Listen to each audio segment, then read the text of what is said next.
జగన్మోహన్ రెడ్డి గారికి సంబంధించి ఆయనకున్న హై సెక్యూరిటీ ఏదైతే ఉంది మొత్తం కూడా గవర్నమెంట్ వెనక్కి పంపించేసింది అని చెప్పి వార్తలు వస్తున్నాయి. నిజంగా అంటే దగ్గరగా 980 మంది దగ్గరగా సంవత్సరానికి మనం చూసుకున్నట్టయితే 3,000 కోట్ల పైగా సెక్యూరిటీకి ఆయన ఖర్చు పెడుతున్న పరిస్థితి ఉంది అని చెప్తున్నారు. నిజంగా ఎలా చూస్తారు ఈ అంశాన్ని? దీన్ని వైసీపీ పరిపాలన అంటే రాచరికపు పరిపాలన అయిపోయిందండి. మొన్న రామోజీరావు శ్రద్ధాంజలి కార్యక్రమానికి ఒక 5 కోట్లు ఖర్చు అయింది. రామోజీరావు గారి తాలూకు సంస్థ తరఫున 10 కోట్లు ఇచ్చారు. దానికే వైసీపీ గుండెలు బాదుకుంటుంది. ప్రభుత్వం 5 కోట్లు ఏం చేశారు అని.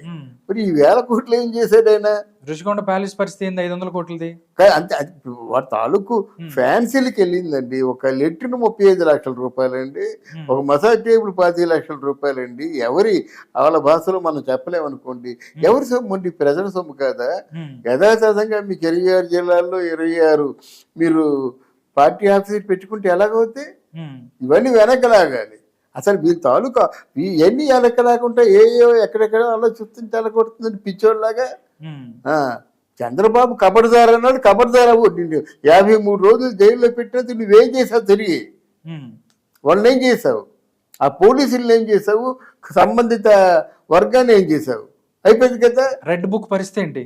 రెడ్ బుక్ పరిస్థితి. ఆ రెడ్ బుక్ అన్నాడు. ఆయన మాటే లేదు ఎక్కడాను. ఉలుకు లేదు, పడకు లేదు. నేను మొదటి నుంచి రెడ్ బుక్ వ్యతిరేకం.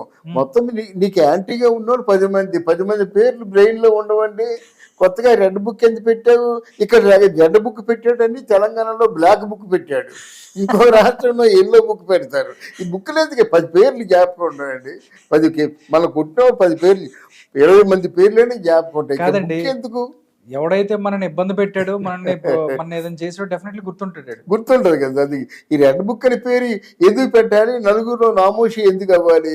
ఆయన తెలివితే అట్లా అయ్యి అంటే ఒక భయం క్రియేట్ చేయడానికి రెడ్ బుక్ అని చెప్పి ముందుకెళ్ళిన పరిస్థితి అనుకోవచ్చు.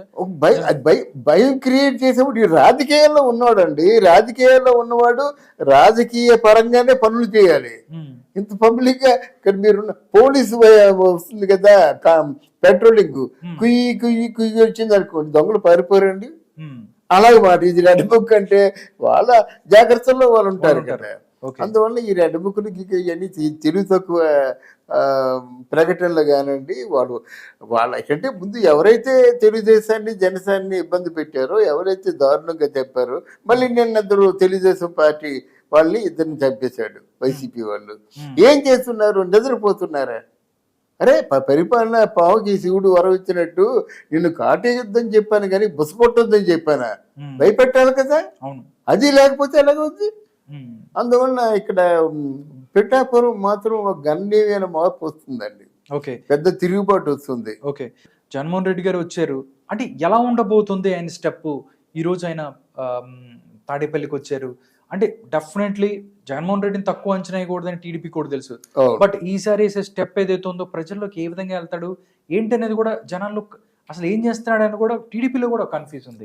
ఎలా ఉండబోతాడు, ఎలా వెళ్తాడంటే ఏం చెప్తారు సార్? మొదటిసారిగా చేసింది ఏంటంటే తెలుగుదేశానికి జనసేనకి ఇద్దరికి మధ్య స్ప్లిట్ చేస్తాడు. చెయ్యాలా? డెఫినెట్లీ వాడు చేసేది ఫస్ట్ చేస్తాడు.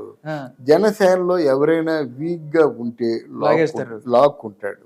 ఎందుకంటే తెలుగుదేశంలో వీక్ గా లేరు, జనసేనలో కొంతమంది అందరూ బాగా ఇండస్ట్రియలిస్టులే పెట్టుకున్నాడు. ఈయన తెలియని పని చేశాడు. కానీ ఎవరైనా వీక్ పార్టీ ఉంటే ఏ పదవులు లేకుండా, ఏ నామినేటెడ్ పోస్టులు లేకుండా డబ్బుకి ఇబ్బంది పడుతుంటారు కదా, అట్లా లాగేస్తాడండి. మూడోది, ఇంతకుముందు సద్దల్ లాంటి వాళ్ళు కానీ ఇంకా మీడియాలో మాత్రం చాలా అప్రమత్తంగా ఉంటాడు, జాగ్రత్తగా ఉంటాడు. ఆయన నమ్మి వదిలేశాడు భార్గవ్ని. 100 కోట్లు 1000 కోట్లు అమ్మాయిలకి మిగతా సంస్థలకి ఇచ్చేశాడు. నానా బీభత్సం కనబడటం లేదు. ఆయనతో అనుబంధం ఉంటే చాలు, మీకు అలా వెళ్ళి తెచ్చేసుకోండి డబ్బులు. అది భార్గవరెడ్డి. ఆయనకేమో సజ్జలు ఓకే అంటాడు, ఆర్థిక మంత్రి బొగ్గుని ఇచ్చేస్తాడు, అంతే. ఇంకేముంది, అయిపోయింది. అంటే మా ప్రచారం కోసమే కదా. ఇప్పుడు అన్నిటికంటే మన వైసీపీ పార్టీకి ప్రచారం అద్భుతంగా ఉంది. ఇండియా లెవెల్లోనే నెంబర్ 1 గా ఉన్నాం అంటాడు ఆయన. మరి నెంబర్ 1 గా ఉంటే నెంబర్ 1 గా ఎందుకు ఓడిపోతారు వాళ్ళు? 11 వచ్చింది 150 నుంచి 11. అంత చాలా ఘోరమైన ఓటమి కదా అది, మామూలు ఓటమి కదా అది, తలెత్తుకోలేని ఓటమి. అయితే మరి మోదీ కొంచెం అభయం ఇచ్చిన కాచి, లేకపోతే లండన్ వెళ్ళిపోయేవాడు. రకరకాల పుకార్లు వచ్చాయి, హిమాలయ పర్వతాలకు వెళ్ళిపోతాడు, అఘోరాలను కలుసుకుంటాడు, ఈయన బట్టలు చేస్తాడు, ఈయన గోతి కట్టుకుంటాడు, రకరకాల వచ్చాయన్నమాట ప్రచారాలు మాట. దానికే ఉంది, ఆయన ఆ స్థితిలో ఉన్నాడు. ఓకే, ఆ స్థితిలో ఉన్నాడు. కొంతకాలం ఇప్పుడు ఇండియాలో అని ఎంత ఎందుకు జరిగిందంటే, దీని వెనకున్న రాజకీయ కోణం ఏంటంటే, ఇండియా పిలుస్తుంది ఆ పక్క, సోనియా గాంధీ పిలుస్తుంది.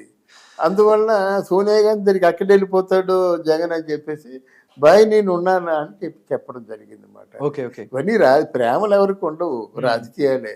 ఓకే.